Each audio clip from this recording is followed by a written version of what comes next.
الفران ان شاء الله. نقول لكم الطريقه ديالي وكنتمنى تنال الاعجاب ديالكم. هادو العطريه اللي غنستعمل، عندي هنا الابزار معلقه صغيره تقريبا عامره، حيت حنا عزيز علينا شي حاجه حارقه. هنا نص معلقه الكركم، هنايا منسمات هذيك فيها ازير والسحتر، المهم مواد منسمه، كل واحد كيستعمل اللي بغا، وكاين اللي ما كيبغيش ما يستعملهاش. هنا عندي سكينجبير، هنا عندي معلقه ونص صغيرين، هنا عندي معلقه ديال الكمون، وعندي موطرد كيعجبني نستعملو كيجي فتي دجاج به. غادي ندوز واحد المعلقه كبيره. عندي هنا الهريسه، غنعمل واحد شويه. هنا عامله الهريسه، انا غنعمل واحد شويه الهريسه.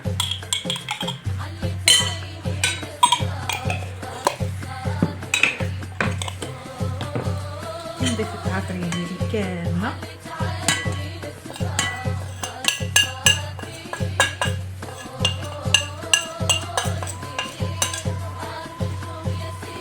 نعمل واحد شويه السيس معاهم.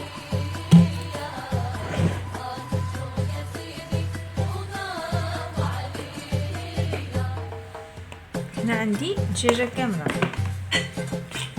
غادي نشرملها ونخليها واحد شويه، ومن بعد نرجع معكم ان شاء الله نعدلوا الخضره.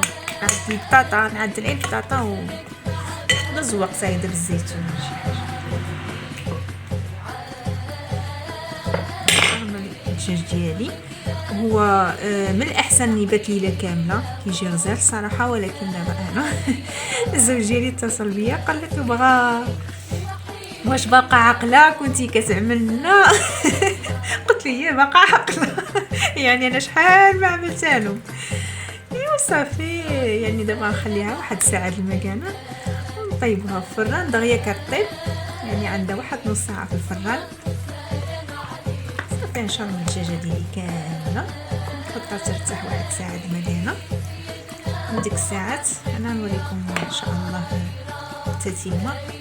نعدل البصيله ديالي وبدا البطاطا ديالي، الزيتون، نعمت الدجاجه كامله زودتها على العنق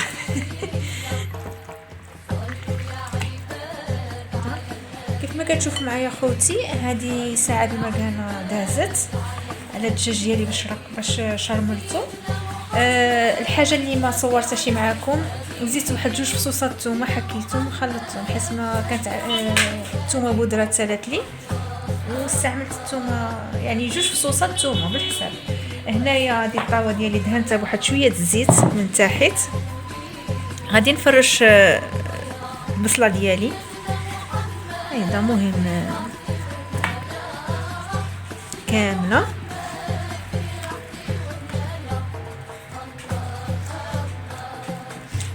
كتجي بنينه الصراحه، كتعمل من تحت في الاخر كتعسل.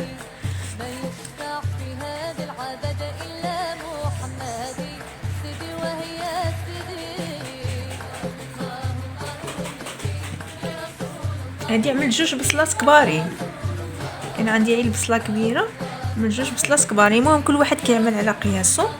عندي هنا شويه الفلفله حمراء وخضراء الوان. المهم هذا غنزوق بها، اللي بغى يعملها واللي ما عندوش يكتفي غير بهذا الشيء هذا. عندي هنا البطاطا، عملت لها شويه الملحه وشويه ديال الابزار وشويه الكمون وشويه الكركم شويه وصافي. هنايا في الدجاج ديالي ما عملتش الملحه حيت الموطرد مالح والهريسه مالحه باش نعدلو باش يعتدل المذاق. صافي كنستف البطاطا ديالي على هذا الشكل.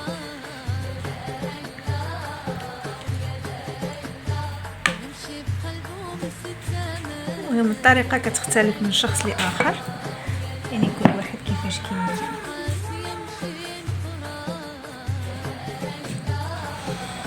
انا كنستف البطاطا ديالي بحال هكذا. عملت كميه كبيره،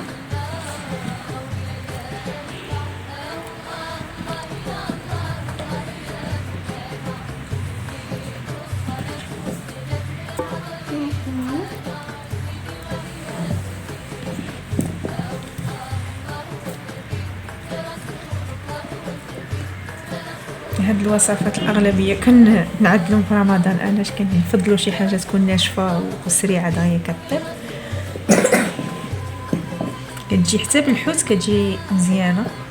كتحط داخله في الفران. انا شوف عملت كميه كبيره البطاطا وليداتي عزيزه ليهم البطاطا وكيجي زوينه الصراحه، كتجي مزيانه.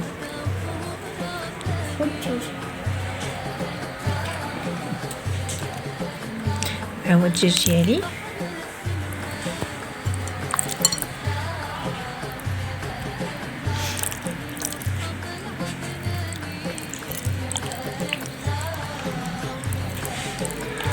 انا قطعتهم، انا كنت نخليها صحيحه باش يطيب لي دغيا، باش يدخل معها الطياب، باش قطعتهم قطع، يعني عملت الدجاجه كامله. المذاق ديال الدجاج كيجي غزال الصراحه، خصوصا بالاعشاب المنسمه. التشاويله كاع ما كنضيع حتى هي كنحطها هنايا.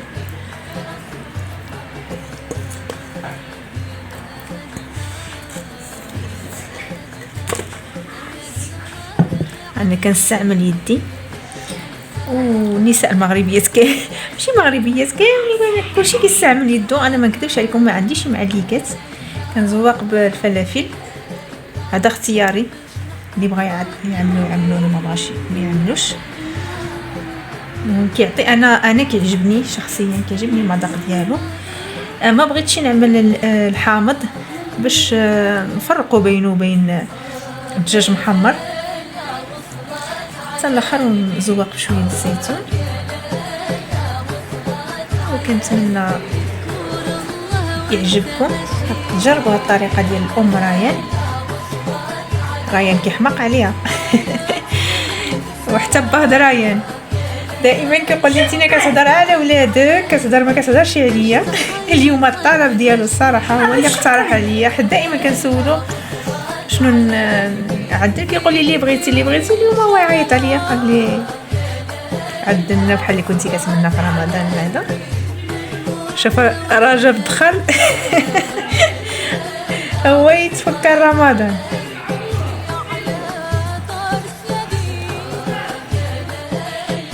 هي الطاوه ديالي ندخلها الفران، وعلى عندي فران غازي انا عادي، اشعل عليه من الفوق ومن التحت وحتى الطيب، وغادي نغطيها مزيان. ما بغيتش نستعمل بابي الالومنيوم، غنغطيها بشي سينيه وتطيب، وعاد نزول الغطاء على وجهها ونحمرها ونوريها لكم ان شاء الله. الشكل النهائي ديالها ان شاء الله. هانتوما خوتي، ها الشكل النهائي كيفاش جات محمره، جات غزاله طايبه كامله. بالحق استغرقت لي ساعه المكانه، كان الفران مجهد زعما سخون ومجهده، ساعه المكانه اللي استغرقت لي. وما تنسونيش في اللي باقي ما اشتركش معايا يشترك معايا، ولي زابوني واللايكات وبارطاج، وشكرا لكم بزاف. كنتمنى تجربوها ان شاء الله.